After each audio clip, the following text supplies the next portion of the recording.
Assalamualaikum warahmatullahi wabarakatuh. Perkenalkan, saya Asnawati dari MIK 3A dengan NIM 2206022. Di sini saya akan menjelaskan mengenai use case diagram pemesanan tiket bioskop secara online. Di sini aktornya ada dua, yaitu customer dan administrator. Kemudian di dalamnya ada use case dan itu dihubungkan dengan garis tanda panah, yaitu garis penghubungnya. Kemudian ada garis penghubung input dan extend, di mana keduanya memiliki fungsi yang berbeda-beda. Jadi, customer dia login, kemudian tanda panahnya itu verifikasi kata sandi itu include, di mana login tidak dapat berdiri sendiri tanpa adanya verifikasi kata sandi. Kemudian extendnya itu dari kesalahan tampilan, di mana login bisa berdiri sendiri tanpa adanya kesalahan tampilan. Kemudian customer bisa pilih film, kemudian pilih tiket atau pesan tiket. Ini garis include-nya ke pilih waktu, di mana pesan tiket tidak bisa didealkan tanpa adanya pilih waktu dan pilih tempat duduk. Kemudian customer membayar atau pembayaran, di sini garis include-nya ke pilih metode pembayaran.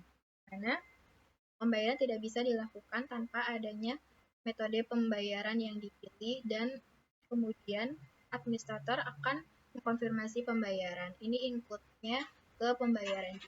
Kemudian ada use case diagram dari artikel mengenai penjadwalan dokter. Di sini aktornya ada tiga, yaitu ada admin, pasien, dan dokter.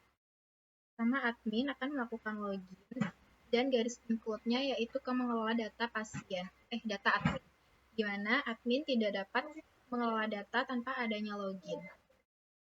Kemudian, ada admin akan mengatur atau mengelola akses dokter dan mengelola data dokter. Di sini garis include-nya ke mengelola jadwal praktik dokter, di mana admin tidak akan dapat mengelola data dokter tanpa adanya jadwal praktik dokter. Kemudian admin akan melakukan cetak atau laporan jadwal dokter. Di sini extend ke mengelola jadwal praktik dokter, di mana cetak laporan jadwal dokter ini dapat berdiri sendiri, kelola jadwal dokter. Kemudian ada pasien, ini melihat jadwal. Pasien garis extend-nya ke mengelola jadwal praktik dokter, di mana dia tidak akan dapat melihat jadwal kalau adminnya belum mengelola jadwal dokter. Begitu juga dengan pasien melihat pengumuman. Di sini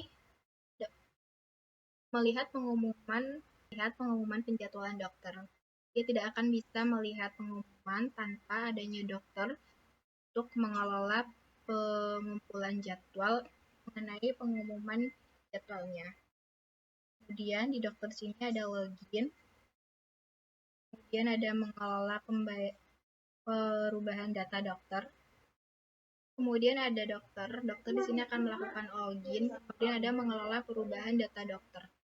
Di sini login dokter tidak akan bisa login jika perubahan data dokter belum diubah oleh admin. Kemudian ada mengelola perubahan jadwal dan cetak laporan perubahan jadwal.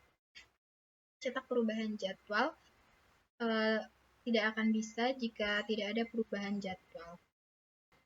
Ini saya akan menjelaskan mengenai diagram aktivitas. Ini aktornya ada tiga, yaitu pasien, admin atau petugas, dan sistem. Pertama, pasien akan menyerahkan dokumen rekam medis atau dokumen pendaftaran. Dan admin akan menerima dan mengecek kelengkapan dokumen.